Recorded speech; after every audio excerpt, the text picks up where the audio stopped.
To unpack the real issues affecting the Tasman nations, this is Trans Tasman Talk. Jointly produced by the Unshackled.net and rightminds.nz. Now here's Tim Wilms in Australia and Dieuwe in New Zealand. Hello everyone and welcome to Trans Tasman Talk for another week. The date is Tuesday the 11th of February 2020. It is 7 p.m. here in Melbourne. And it is 9 p.m. here in Auckland. And the weather has cooled down a little bit since last week, so I'm not sitting in an oven, which is very nice. Oh, I've still got the aircon on here in the Unshackled studio. I've just turned it off then because you can hear a bit of it, but it's always warm in this studio just because we've got the bright lights on during the show, and I just get naturally hot. So yeah, but it's around about 25 degrees Celsius today in Melbourne, so we're still getting some of that summer weather warmth, but the rains have hit the state of New South Wales, where it's been the most torrential rain, and we've seen flash flooding since 1998, which has put out 30 of the bushfires that were raging through the states. And I just want to show you because the Bureau of Meteorology, our officially government-funded weather forecaster, said there'd be no rains until May. And look at the Rural Fire Service's sign. Know your bushfire plan. The sign's nearly underwater.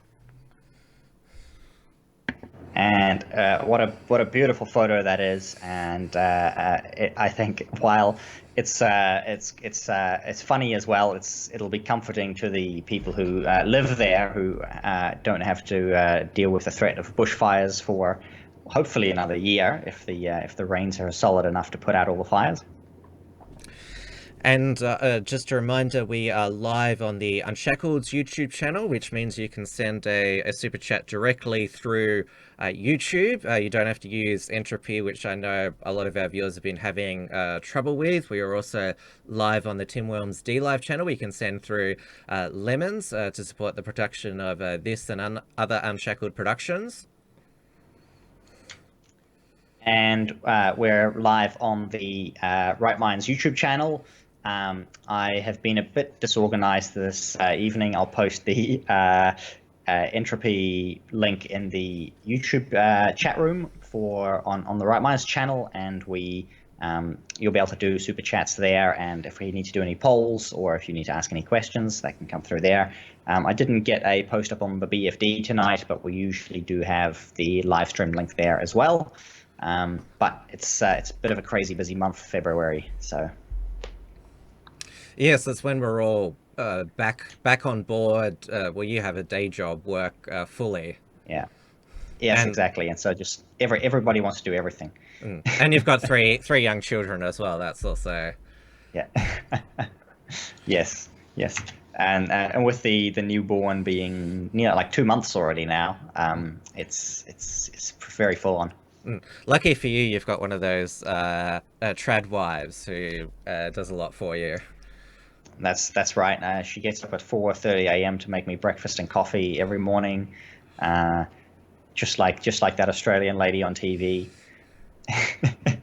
No, it's a bit too much. Even I don't get up at 4:30 in the morning, so Amy doesn't have to worry about that. Oh, do your young children, do they get up at 4:30? No, they're very well trained, and they only get up at about 6:30 or 7 o'clock. So it's basically when I'm supposed to get up is when they get up. So going back to the floods in New South Wales, as the saying has always been about Australia, we've been a land of drought and flooding rains, and the argument always against building new dams, and even Daniel Andrews has said this: dams don't make it rain. Well, it has rained this week. The dam capacity in New South Wales has increased significantly. And this was the same with the Millennium Drought in my home state of Victoria. The Brax-Brumby government didn't build new dams because they thought it would never rain again, but it did, and we don't have water restrictions anymore. But of course now, torrential rain and flash flooding, that's also climate change because of extreme weather, even though, as I just said, Australia's always been like that. And in New Zealand, we've got a lot of hydropower. It's generated a lot of our electricity is renewables, and hydro counts as a renewable, of course. So the extra rain in the South Island has been very welcome, but we've actually had a huge amount of it. So up here in Auckland, we have basically getting close to drought conditions, and in Southland on the South Island, it is. They've just declared a state of, they declared a state of emergency last week, and they've got, the pictures are quite amazing. The highways are flooded, all of the fields are flooded. There's just water everywhere,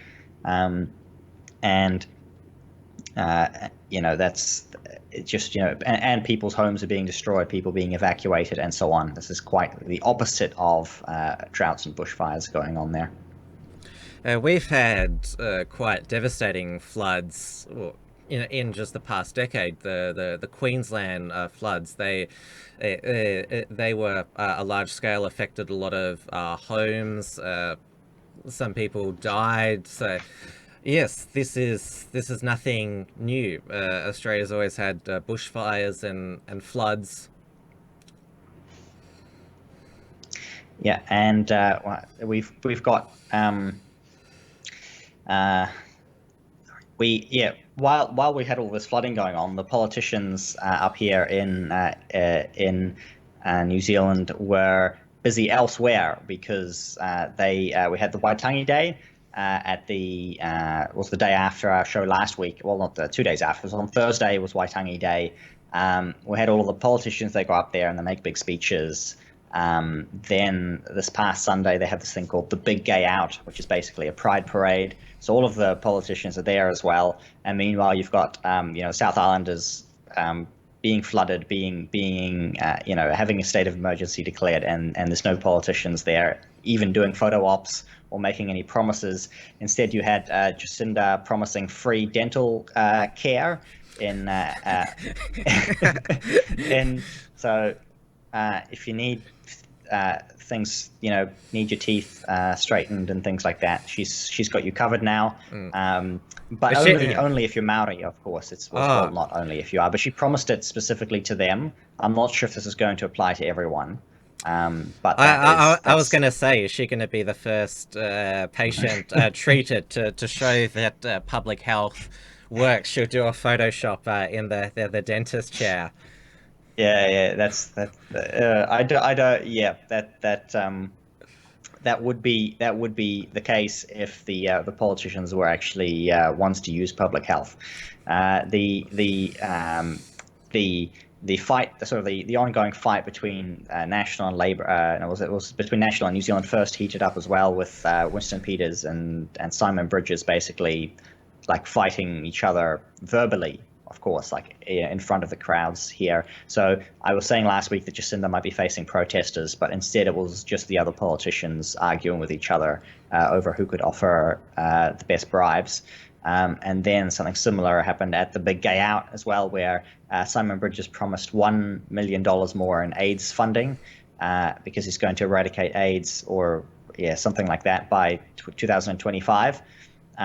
But Jacinda's done the same thing. So they're no matter who they vote for, the gays have got it sorted in terms of AIDS, and we had some pretty bizarre stuff come out of that. I believe you've got a photo that you could put up now, but all of the big woke businesses like to go. And we should preface before we show this photo that Simon Bridges, he voted against same-sex marriage when it was voted in the New Zealand Parliament, but then he sort of apologised for it when he became leader.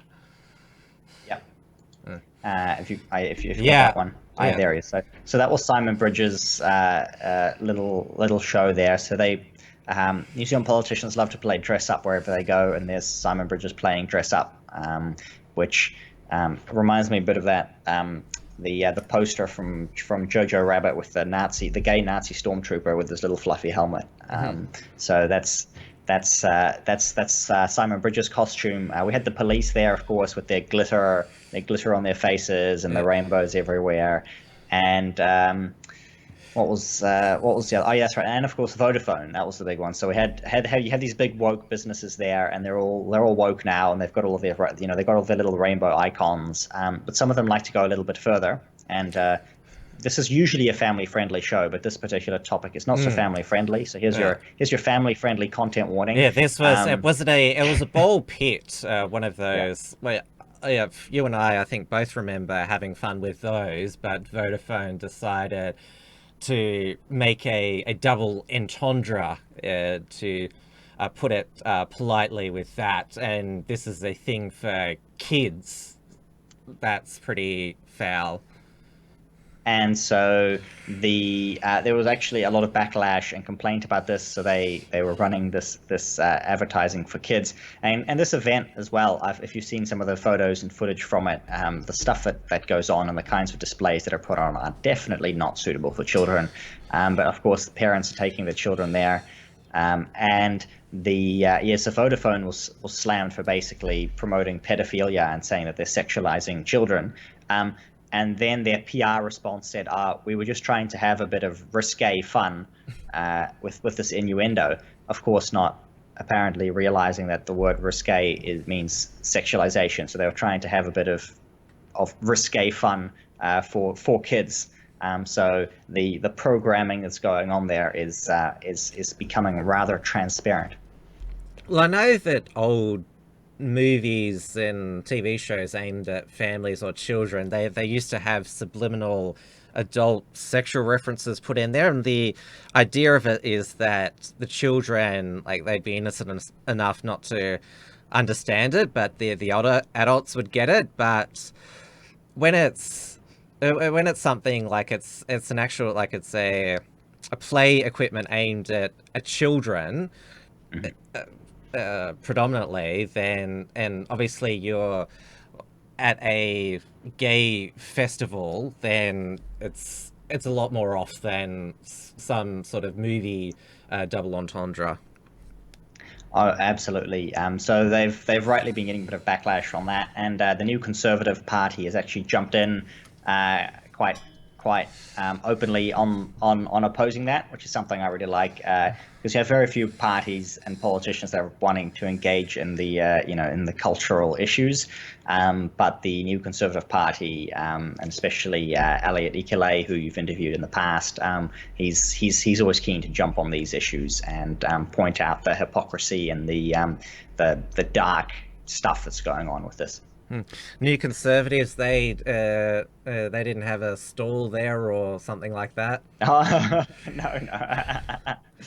Oh, for sure not. So yeah, it's usually like I said, Simon Bridges go there. They kind of like, it's like they all go there to like kind of it's kind of like the church, some kind of like ecumenical church event that they have where all the politicians have to turn up to kind of pay their respects to the particular issue, and that's the way it works with the big gay out. It's basically an opportunity for all of the politicians and all of these corporations to signal how they are part of this sort of new religious movement.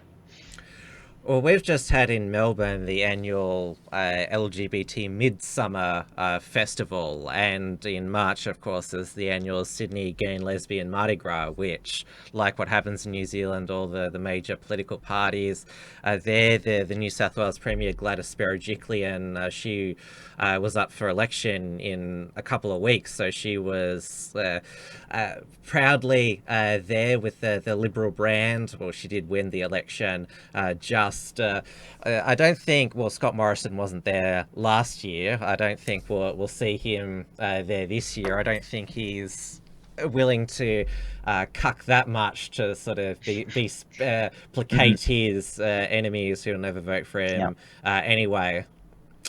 But you'll see those. At least you still have someone slightly conservative in Australian politics. But you'll still see all the inner city liberal moderate MPs, Dave Sharma, Trent Zimmerman. They'll all be there because that's been the battle in the federal parliament this week. There was the coalition coal clash on the party room meeting Tuesday morning, where I spoke about last week the National Party leadership spill, where Michael McCormack retained his position as leader and Deputy Prime Minister against Barnaby Joyce, who wanted his old job back. Matt Canavan, who was the Resources Minister, he resigned to back Barnaby. Michael McCormack didn't put him back into cabinet, promoted his allies into cabinet, Keith Pitt and Darren Chester. So Matt Canavan, he's been on a coal crusade, wanting the government to fund a new coal-fired power station, and the inner city Liberals, well, like the Trent Zimmermans and Dave Sharma in inner Sydney, and down here in Melbourne, Tim Wilson and Katie Ellen in Goldstein and Higgins respectively. They say, no, we've got to be more serious about climate action, which shows that obviously... Oh, sorry, carry on talking. I should hide. That's unexpected. Sorry to interrupt that climate action. I just thought, she's been very awake this evening, very talkative. So I thought she might want her chance in front of the microphone. Okay. There you go, Esme. Say hi. I remember she's got stage fright now. She won't talk anymore. I remember Tom Woods, he's the Libertarian podcaster. He has 5 girls. One of his daughters made an appearance on the podcast at one time. But getting back to, I don't want to lose my place. So yes, obviously the Liberals, they want to retain these inner city seats, which, well, for decades have been safe blue ribbon seats. And let's not remember Tony Abbott lost Warringah, his Northern Beaches seat, to Zali Steggall, the independent climate crusader, and she's got a private members bill to introduce zero carbon emissions by 2050, and she wants a new climate commission, as if the previous one we had wasn't bad enough to advise. And she wants the coalition to have a conscience vote on it. And obviously the Queensland Nats in central northern Queensland, it's coal country there, and that's where jobs, the lifeblood is there. So it's not just a climate change, it's not just wedging the Labor Party, but now the coalition and the inner city constituents, and of course the rural seats as well. Yes, I remember the sort of the rise of those inner city Liberals in your recent election, and it's less of an issue here because of MMP, where the party vote counts as the most important thing. But we have the same thing. The more all of these inner city seats are held by the super woke, even in the in the right wing and in the National Party, they're all of the wokest MPs come from these inner cities. I'm kind of tired of the term woke myself, because our Sky News Australia, well, Sky After Dark, they say woke about 10 times a show. Yeah. And they're outside. I think I've already used it. I've already used it 10 times. Their Outsiders program, their tagline is fighting the war on woke, and of course they had Titania McGrath, the author of the woke handbook, as their guest. So whenever I hear that word, I'm just like, I sort of wake up in the middle of the night and there's woke in my head. I am awake because of woke. You get woke up. Woke by woke. That's how often I hear it. It's giving you nightmares. Okay, we'll have to come up with a new word at some point. It's news everywhere, I suppose, this particular story. But you've got your High Court has ruled that Australia is actually an ethno-state, and that you can no longer deport your New Zealand-born criminals, right? Aboriginal, well, those of Aboriginal descent who are not Australian citizens, they cannot be deported because they're not alien to Australia, because the High Court in a 4-3 ruling said that they have a special connection to the land, and this is the High Court, so it cannot be repealed by an act of Parliament. The constitutional experts have been on the news all day saying it would basically have to be a referendum. So it was these two foreign-born criminals that the Australian government was trying to deport. So I'll just bring up the other. Yep. So this is one of them here, Brendan Thomas, one of the criminals of Aboriginal descents. So if I go down, they look pretty white to me. Yeah, and this is the other one here, Daniel Love. He was born. He was born in PNG, Daniel Love, and I believe that Brendan Thomas was born in Papua New Guinea. Nick McKim from the Greens today. So one of them was born in New Zealand. Yeah. Yeah. So Nick McKim, the new co-deputy leader of the Greens, said on Sky News this morning that how dare a white minister in Peter Dutton try to deport these Aborigines. So yes, it is basically a racist decision by the High Court that not all that Australian citizens are not equal, or that there's no equality between the races. I should say, if you're a foreigner and come to Australia and commit a crime, these are serious crimes that they get you deported if you're a non-citizen. They had permanent residency, but their families did not take out Australian citizenship. If you've got Aboriginal ancestry, ethnicity, then you cannot be deported. Does that mean if I go back to my homeland of Germany or Wales and commit some crimes over there, I cannot be deported by those nations because I have a special connection to the German or Welsh soil? Well, in those cases, they most definitely don't hold to anybody of German descent having any special place in Germany, because they're too busy, importing new Germans who are going to be more important than the old Germans and so on. So the attitude that they have in those European countries is very sort of anti-nativist at this point, but it's clear that the Australian High Court has taken a stance that the Aboriginal people, so some Australians have a special ethnic right to live in Australia, and there are of course some countries that have that, and those are it's basically ethno-state status for Aboriginals to say that this is their homeland and they can always return here. There are a few countries that have that, but very few of the European countries do now. But actually, in now that I think about it, there are some cases where if you have even a generation or two back ancestry, you can claim citizenship of some of these European countries. But if you haven't claimed your citizenship, then you can't, they'd still deport you. So this High Court ruling is quite bizarre in that these people never made any attempt to claim their citizenship. They never made any attempt to connect themselves to the land. So why should the government treat them specially if they haven't tried to claim citizenship?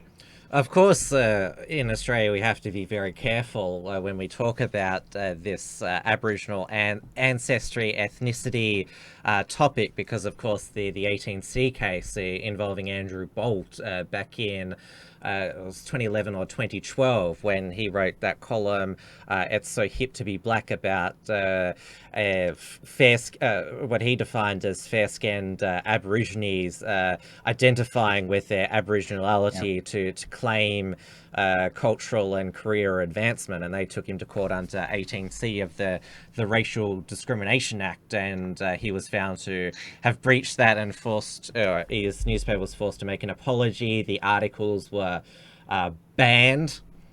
Wow. Yeah, and there's 18D, which is like a fair comment defense, but because Bolt was very, well, as he is, very snarky in his column, and he did make some errors about whose father was white or German when he was talking about the various Aborigines, made errors about where their white ancestry came from, because that was factually inaccurate. Again, that was another reason why he was found to have breached it. So I remember doing a show a while back with Anthony Dillon, who's a Sydney academic of Indigenous ancestry, and he I remember he made a coded reference to sort of Aboriginals which had a lot of white ancestry in them, and I was sort of like, oh yeah, I know what you're talking about then, and I can understand why you're treading carefully by that. Yeah, we do occasionally have comments like that come up in New Zealand, but thankfully we don't really have any serious racial discrimination legislation that's ever been used for anything. So those kinds of comments in New Zealand do get thrown backwards and forwards a lot, but often it's between someone who has, between people who have a little bit of Maori ancestry and those who don't. They kind of take racial digs at each other.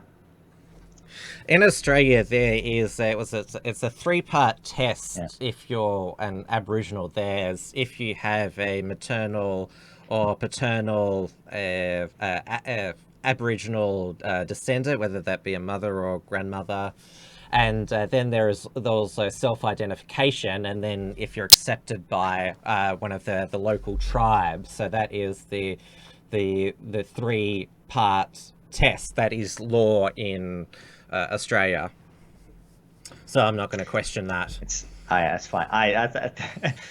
What's law, or at least what's law in New Zealand to be recognised as Maori, is if you are if you're a descendant of somebody who is Maori, then you are Maori. So that means no matter how, basically it's the one drop rule, as it was infamously called in America at the time. But that's the rule in New Zealand. And in fact, I believe you're even allowed to claim tribal, or if you can actually be accepted to, or you can claim sort of tribal affiliation without actually having any blood at all, as long as if you wish to culturally accept that, something along those lines. Someone has asked me to bring up one quick thing, which is most people will be familiar with Bob Jones, or Sir Bob Jones, who was very famous in New Zealand. He started a political party well before my time, I believe in the 90s. He's a multi-millionaire and makes very satirical but quite aggressive satire, you could say. And he made a post, I think almost a couple of years ago now, about replacing Waitangi Day with Maori Gratitude Day, and where basically the Maori should be thankful for all of the things that the Europeans brought to them. Oh yeah, and so you remember that one, yeah? Anyway, so someone called him racist over this, Renee Mahi, and she did this whole thing about him being racist, and he's actually taken her to court, and he is suing. So he's suing her for calling him racist over making a joke. So we'll see how that. It's just a standard defamation case, though, but we'll see how that turns out. I'm not that big of a fan of that kind of litigation, especially because he's got tons of money and she's. He's nobody. Yeah, I'd never heard of her before. He's doing it to, I think it's more just to take a stand rather than because, well, yeah, exactly. Defamation launching one is expensive in itself. I mean, And he's Blair got the money. Yeah. Cottrell, for She- example, so- has been defamed endlessly by the press when they've called him Yeah. hate mongerer and published in Yeah. articles a photoshopped image of him in front of the Australian flag and the Nazi swastika. But of course, because Blair's just a humble carpenter, he hasn't got the resources to take on the media. So defamation is for the rich. But I see, that's the background I was missing. I've just been sent that through. So she actually started a petition to get his knighthood removed. So that's probably where he's got reasonable ground, or better grounds that she did get. There were tens of thousands of people who signed this petition to revoke his knighthood, and so he's probably got good grounds there on being defamed, because somebody saying that you're racist and then getting tens of thousands of people to sign a petition. That's probably solid enough for someone like him to say that it's serious. But anyway, that's an interesting. Yeah, it's that's an interesting case. That's a little bit different to what we were talking about, but in that similar kind of setting. The defense could be that the term racist has just become so meaningless now that calling someone racist is just a mindless insult, so it can't be considered defamatory. I mean, I've been called a Nazi. Yeah, but I guess that would be a defense that she's not going to go for because she's a leftist. But I would be quite funny if someone did use that as a defense in the future at some point. Good. But there'll be more about this High Court case, because it just happened today. It's just been started to be talked about, and of course anyone can identify with what they want, but of course what I oppose is that there should be special rights if you're identify or are found to be part of a certain group, and you're entitled to more taxpayer grants than another person. I believe that all citizens and humans are equal before the laws of respective nations. And if you have a right, if Australians want to have a right of return, then the right of return should be for all of those who are descended from Australian citizens, rather than if you're not an Australian citizen, but your family has extended family has been a generation farmers in Australia, they literally have a connection to the soil, so they shouldn't be allowed to be deported, even though they never themselves took up Australian citizenship.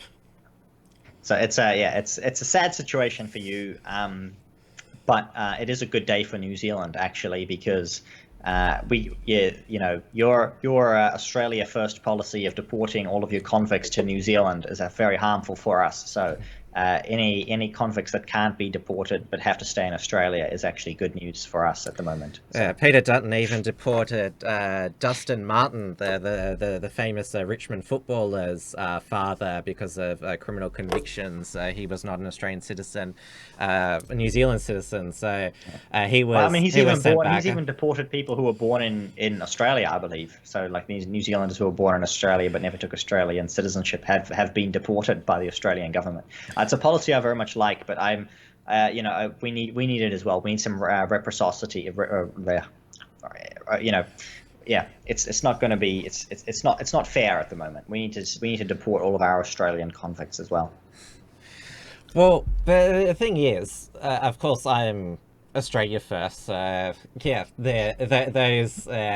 New Zealand-born criminals, they're your problem now. But if you've got these criminals in your nation, if you can find a way to deport them, make them not your problem anymore, you're going to take it. Exactly, I would hope so. But that's not the government that we have, or that we're slated to get if this election goes on. Which I suppose, we had a poll recently that we'll get to later, but I'll let you finish up some of your items here if you like. Oh, we can move on to the polls now. I've just brought up the news hub, which is who's that owned by again? Because that's also been a bit of New Zealand news this week. The the Jacinda Ardern's cabinet wants to create a super public broadcaster in New Yes. Zealand. The Ministry of Truth is going to be established in New Zealand. I believe so News Hub is part of the TV3 MediaWorks set, and TV3 is the bit that's for sale, I believe, privately. So the ones that are going to get merged is TVNZ and Radio New Zealand.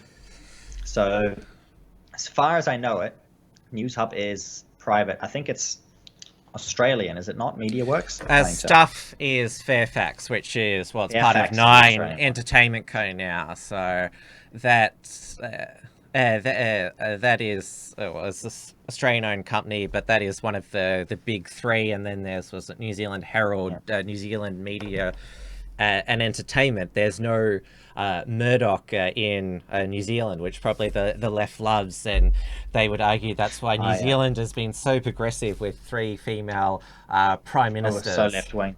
Yeah. But yes, I believe it might be one of the 2 private ones. I'll see if somebody mentions it in the chat at all. But MediaWorks is okay. So it is a New Zealand based, and actually, no, sorry, it's entirely owned by the United States company Oak Tree Capital Management. So it is. Did you say Oak Tree or Woke Tree? Oak. No, you're hearing things now, Tim. You've gone mad. You've lost your mind.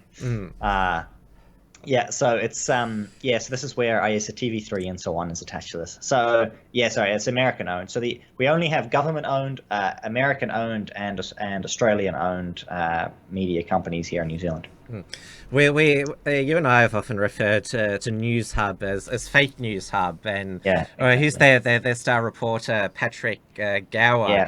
Patrick Gower. Yes, I broke the story 2 weeks ago now that there was a complaint lodged against him for saying that the far right is active in New Zealand politics and like being influential, and somebody complained, and it was ruled that his opinions are not bound by the accuracy standards, so that his reporting statements, when he makes statements on the news, it's actually just his opinion, and you can't fact check it. What are these accuracy standards? So the broadcasting standard authority, the BSA, which is the Broadcasting Standards Authority, they make these rulings on whether things are balanced and fair and accurate, and you can make complaints to them. And if the complaints are upheld, then the media companies have to issue retractions. So it's basically an authority that holds them to account for saying things that are not true. Does this govern just broadcast media, TV and radio? Yeah. So that's the same we have. Print as well, though. Really, print? Okay. Government? Is it the government? Actually, it was brought. No, it was brought. Sorry, this was broadcasted. Well, there's a different one for print. This is the Press Council that does print, but usually they're run by the people. They're kind of like self-governing entities. Yeah, that's the same we have in Australia. Television and radio in Australia are governed by the Australian Communications and Media Authority, ACMA, but the Australian Press Council, which governs newspapers, that's an industry self-regulatory body. So we actually have the exact same setup. Yeah. They're under the Gillard government because they didn't like Murdoch back then either. They set up the Finkelstein news media review, which proposed a news media council to govern all of the media, newspapers, internet. If your blog had like 40 hits a day, you would be governed by this body which had the full force of the law, and it could actually make you publish right of replies from people who didn't like your work. I'm sure that was very, very popular and successful. Does that mean that I could get like? I'm just thinking if we're like this law, because could I get? You could get free content from people. Yeah, and could one of the Antifa blogs would they be forced to publish one of my articles' responses? Like that's how sort of absurd it would be. Exactly. That's bizarre. Back to the poll. We did get sidetracked on the. It was on the agenda. We're sort of going all over the place. We are all over the place. That's fine. If people in my chat are asking about the ACT Party, it's okay. The ACT Party will come up in a minute in the polls. Yeah, 1.8%, which is better. Ahead, so which is better. Yeah. So it's still New Zealand the last few polls have. Yeah. Where do you want to start? So the changes actually in this poll are pretty minor. So the outcome of this poll, and I've mentioned this in the past, is basically we get a Labour Green government. Is the outcome of most of these polls, but it looks to be very, very tight. And 3 years ago, this time before the election, like the Greens were polling at 10%, New Zealand First was polling at 10%, and right now it looks like New Zealand First will be out of Parliament. They're only polling at like 3 to 4%, which is about the baseline. There's like 3% of the electorate who will vote for Winston Peters no matter what. The Greens tend to underperform on the day, and so they are. Pretty close to being out. They're only at about 4. They've always made it to 5%. And they always do make it, so I wouldn't be counting anyone out necessarily. But the point being is the poll, for a lot of hype about this poll, everything's so neck and neck. It's the previous polls in October. So it's been 3 or 4 months, and there's basically been no change. Like all of these changes are less than 1% for each party. There's been no shift there. A little bit up, a little bit down. We can see, was it the Conservative Party showing up at 0.7, and they were showing up at 1.0, like very minor fluctuations. And, so that's the Opportunities Party. Yeah. The Opportunities Party is probably the biggest change in that they nearly looks like half their support is gone. But that's because nobody's been talking about them. That's another billionaire party. Who's the billionaire that founded it? No longer run by a billionaire. So it was founded by Gareth Morgan. Who's very famous for wanting to kill all of the cats in New Zealand to protect the native birds. Oh, I'm not a cat fan myself, so I'm not entirely horrified by that policy. I would never, I would never, just for the record, never. So, there's a lot of cat skinning jokes with the Gareth Morgan anyway in the Opportunities. But the problem is they're now run by some economist who was it Simmons, Jeff, Simmons, and they have no presence really, and so that makes it hard for them. The Maori Party floats about 1% every election, but they're not going after the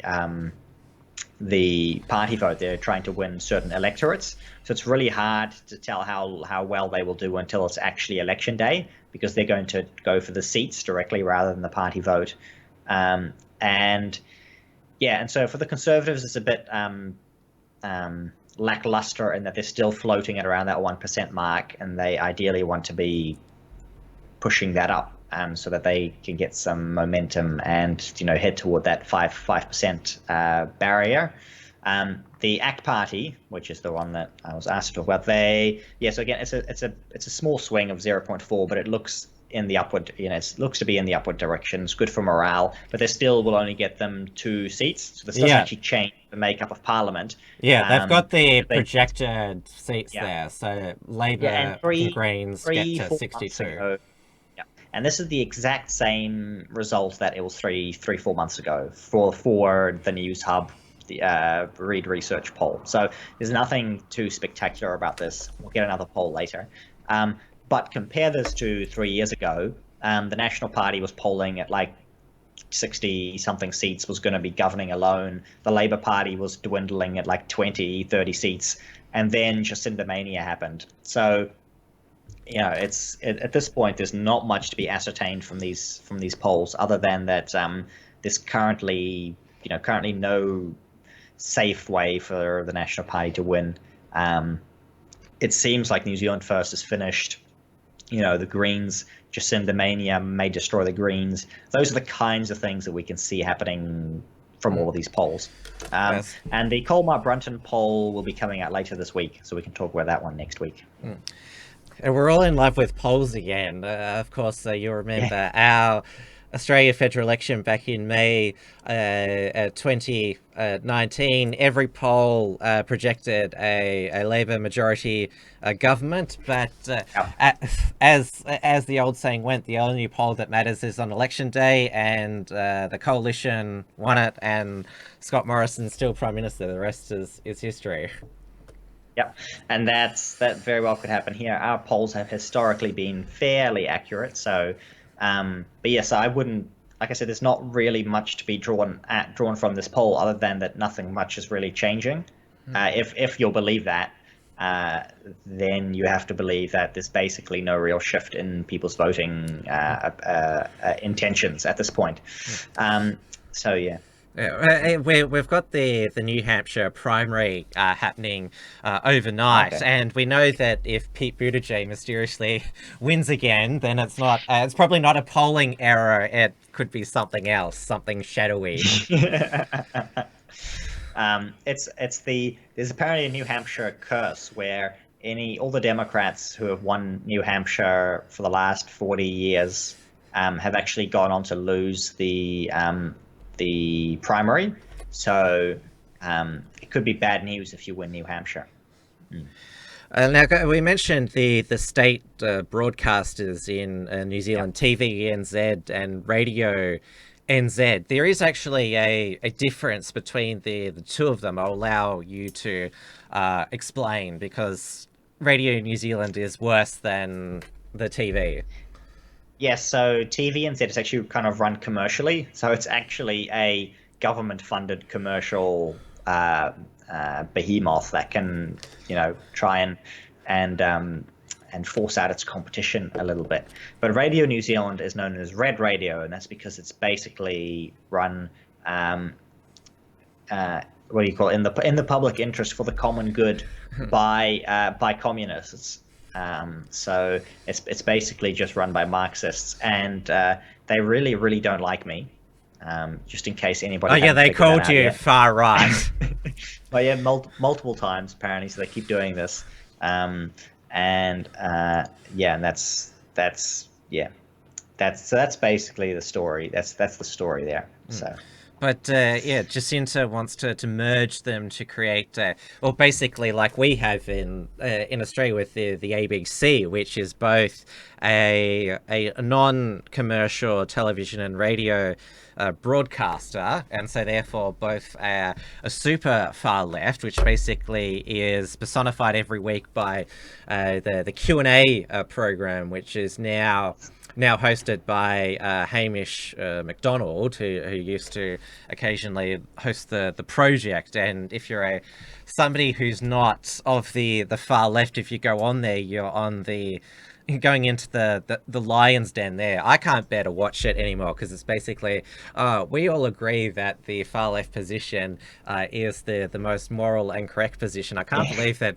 And that's where, of course, where Mona Ethaway proposed the 1 million men killed to defeat the patriarchy. So that gives an that's basic. Right. Basically, that's sort of represents peak ABC. So yes, peak.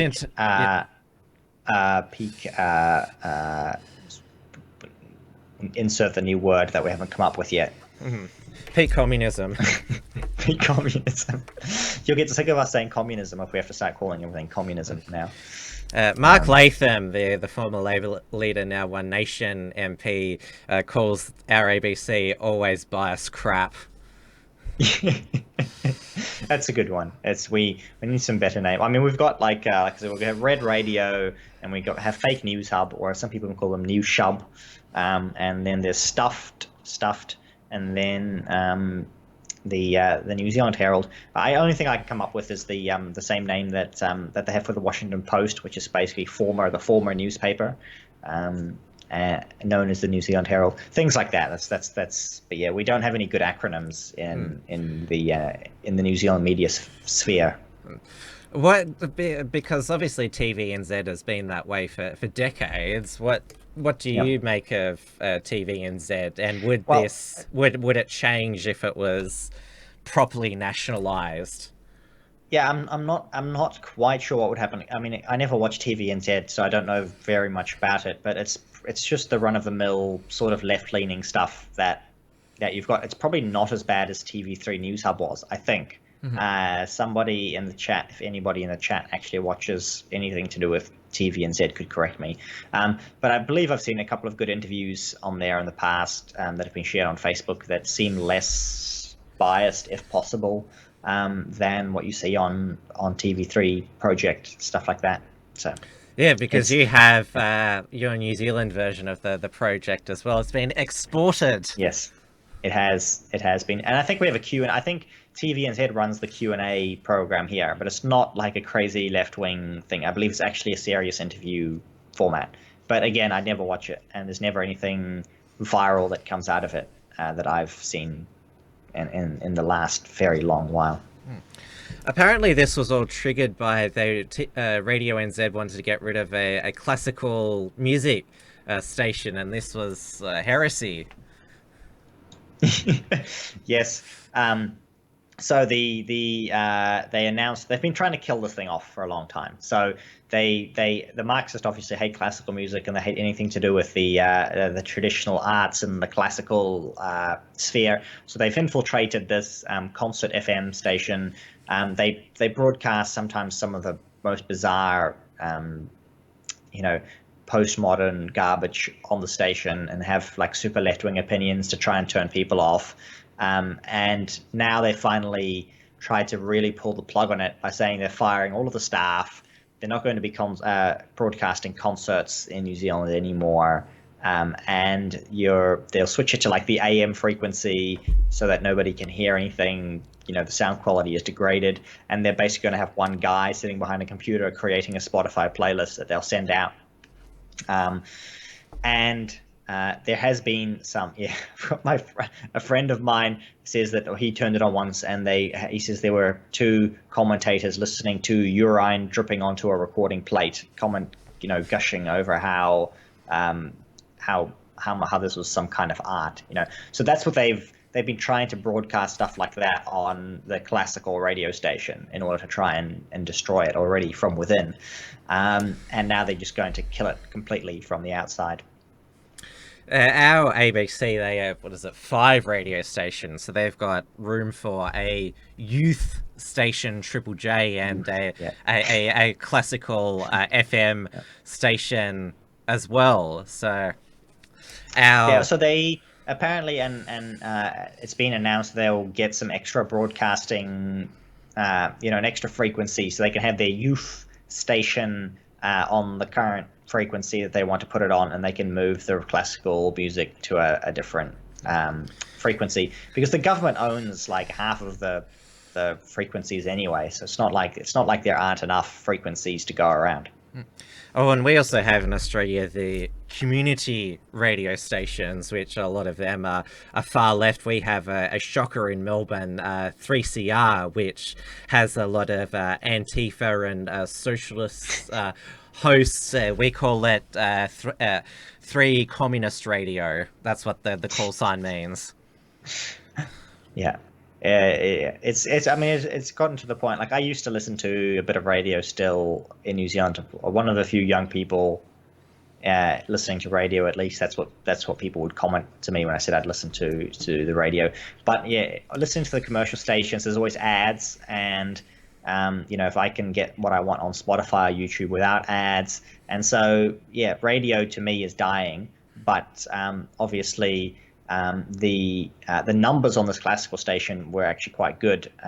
They were actually having more listeners every month and every year than before. So it's not like they were killing it off because it had low viewership or listenership in this case, not because it had a low audience, but simply because they hated classical music and because they're communists. Oh, the classical music, the communists of a century ago, I'm sure liked it. Yeah, they did to an extent, but I think I believe there were a couple of sort of slightly communist classical composers that were quite good. But yeah, the postmodernists have completely turned their back on art, and so sort of the turn of the century, just over 100 years ago, they started to rip this all apart, because you see it's just an expression of white supremacy or something like that, and so We can't have any of that anymore. Everything has to be ugly and has to sound horrible, because everyone has to be miserable just like they are.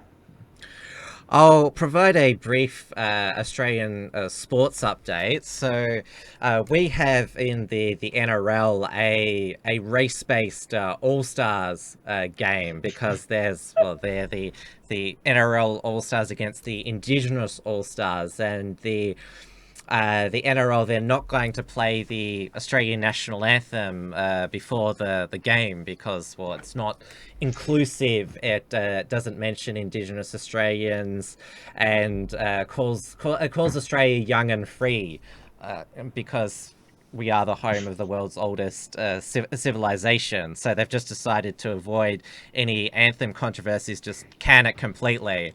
And with our Australian Football League, because there is a AFLW competition now, a women's league, the chief executive of that, Nicole Livingston, she's proposed that the original AFL, which is the men's league, be called AFLM, and the CEO of that, Stephen Hawking, has said, "Oh yeah, we'd be open to that." Yeah.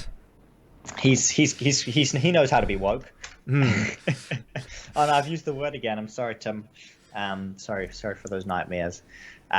It's a bizarre situation as well, though, because you've got the thing they're not factoring in is that all of the trans men who can't compete in the AFLM are going to be competing in the AFLW. Yeah. So it'll just be all men in 5 years anyway. So it doesn't matter. They could just merge them. They just merge them back together.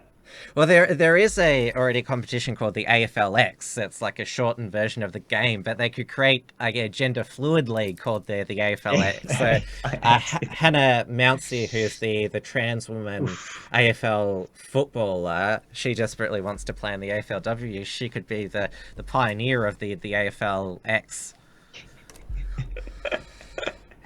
Excellent. It's the thing of I was reading about the history of women's sports. Could be a few months ago now, but it was quite an interesting case where it was initially that sports were not necessarily gender segregated. It's just that the women could never get to the level to compete with men, so they set up women's sports leagues and women's competitions, which were derided by some as just being, not as good as the men's stuff. But eventually it became an opportunity for women to also engage in sports. And now and then of course they would complain that not enough people watch it, or that they're not paid the same. Like, I don't know if you've got that in your AFLM versus AFLW. They're going to have to be paid the same as well. That's the next thing. That's slowly happening in all the major codes. Yeah. Cricket Australia and the soccer, they've got equal pay. And on it goes, but then they allow anybody who identifies as a woman. So they allow all the men who can't quite compete in the men's sport to compete in the women's sport, and then you've got the same situation where you can't have you've completely destroyed women's sports anyway. Not that it was necessarily. Not that it was never top level stuff anyway, and there's no amount of pretending is going to make it top level sports, because biology. Maybe there should just be the AFLP for people kind. Yeah, it'll never be enough. We'll see. We'll see where this goes. It'll be something different in 5 years. It's kind of funny just to watch, because I don't care. Really, whatever. I've heard that like the Australian economy, the New Zealand economy is it's on the rocks, to use an expression. A recession could happen. Yep. So we have an OCR review, or Reserve Bank review or forecast that should be released tomorrow. So it's possible we'll get the OCR drop same as yours, so to 0.75. Of course, we're at 1.00 with the official cash rate.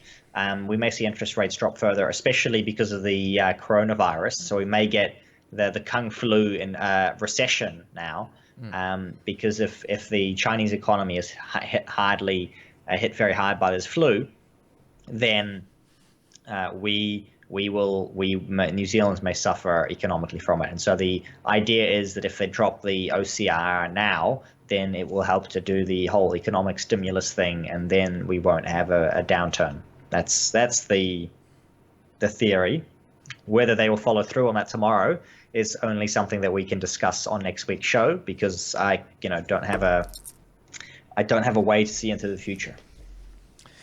Oh, you can always make those predictions. I'm sure if you did make a guess, it'd probably be more accurate than one of our political commentators, Peter Van Onselen, who's been consistently wrong about everything. Professor Peter Van Onselen.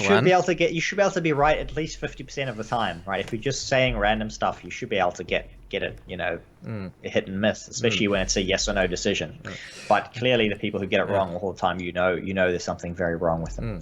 Of course, the regressive left in Australia, I'm not sure if they're still at it in New Zealand, are worried about the racist virus spreading, and the socialists in Melbourne, they had a protest on Saturday afternoon calling for an end for the racist travel ban from people of China. No, it's actually been a lot more quiet on that front now, and because we have a left-wing government that's initiated the ban, basically everybody is happy right now. So there's no real protests and no discontent, because we just convinced the left wing to do the banning, and then there's not much for them to protest. So maybe, and probably Jacinta got the blessing of the Chinese to implement the ban as well. Well, we talked about this last week, because the Chinese foreign minister did complain, feeling like, or was it, or maybe not foreign minister? No, we may have had the ambassador, or who I believe that's who lodged a complaint, saying they felt betrayed, that we were closing the borders, when at the same time China itself was closing its own borders. So they're always unhappy. But yeah, it's perhaps behind closed doors. There was, it seems more likely we were strong armed by Australia, actually. So I suspect that your foreign minister may have had something to do with us putting our ban into place, because we had promised the Chinese that we weren't going to do it. So yeah. Well, it's just past the top of the hour, so we'll call it a night. Before we finish, we are flirting with moving the show to a different night and time. So I proposed it'd be 6 p.m. Melbourne time Friday nights, which is 8 p.m.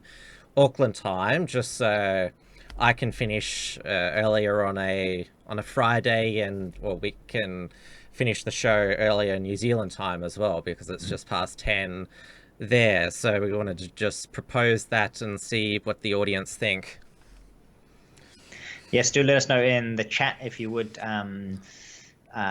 prefer a different time slot for the show, and if you'd still watch it. In that case, I'll run some polls in the Right Minds groups on Facebook and MeWe, and maybe next week I'll try and remember to run an entropy poll as well for the audience at the beginning of the show rather than right at the end. But that is something we can think about. I usually have more things possibly on a Friday, so we may run into more cancellation issues. But I'm seeing a lot of people in the chat say that they like the Friday. So the proposed switch, I'll repeat it, was for Friday evening, 6 p.m. Melbourne time, 8 p.m. Auckland time. And we may try a couple of shows there, but we'll see how that goes. Yep. We're entirely flexible. And yeah, it's just a proposal. So yep, you're our audience, so please let us know. And it's possible if I do more often have things on a Friday, because Tuesday night is good for me because I never ever have anything else on a Tuesday night. But we could have a backup slot on a Thursday or a Saturday or something. I'm not sure what we'll do, because it's far more likely that I would have to cancel the occasional Friday show. That would be the main thing. Yep. We'll end this sort of, because we've done this on the Uncackables program before, sort of talk too much about. Oh yeah, yeah, exactly. So everyone can mull that over in the chat. We've got a few positive comments there, so we're going to run proper polls on this. And if you want to see more of my writing and so on, you can find it on rightminds.nz. If you'd like to help contribute to Right Minds, you can go to rightminds.nz/donate. I am looking for some regular sort of memberships or sponsorships. I'll be posting more about that on Facebook and MeWe in the near future. So just to cover hosting costs and things like that, for those who are keen. And there may also be some court fees that we'll be fundraising for in the future. That's still not determined. But if you do want to help out, you can already go there and just donate as per usual. And all of my writings appear on the BFD as well. And that's it for me. And I'll see you next week. Yeah, I've, now that you mention it, reactivated, the Unshackled's MeWe page and my MeWe account. I'm giving it another go. I'm also trying to post more on Gab and interact with more of our fans and supporters over on Telegram. I am publishing the occasional article for the Unshackled.net. We're always after new contributors so we can keep up with the news cycle. So we've got a contributors section on the Unshackled website, so you can fill out a contributor form there and we can have a look at it. Of course, if we can't do all these productions without your support, so apart from super chats on our on-air shows, you can take out a membership at the unshackled.net/membership or donate at the unshackled.net/donate. Of course, my own show, Wilms Front, is back tomorrow night, 7 p.m. Melbourne time on the Tim Wilms YouTube and D Live channel. Of course, the podcast version is available timwilms.com. My guest is Pastor Danny Nialia, who was the founder of the Catch the Fire Ministries in Melbourne and also of the founder of the Rise Up Australia Party, and has been quite an outspoken critic of the Islamization of Australia. And so he's got quite an incredible life story. He's seen the effects of radical Islam firsthand in his native Sri Lanka, and also as a missionary in Saudi Arabia. So he'll be joining me live in the studio. So that'll be an interesting discussion. It does indeed sound like quite a cool show. Yep, and the both of us, we will see you again next Tuesday. See you next Tuesday, and probably by the end of this month we'll decide if we do the new time slot. So please let us know on that new time slot. And with that, good night. Good night.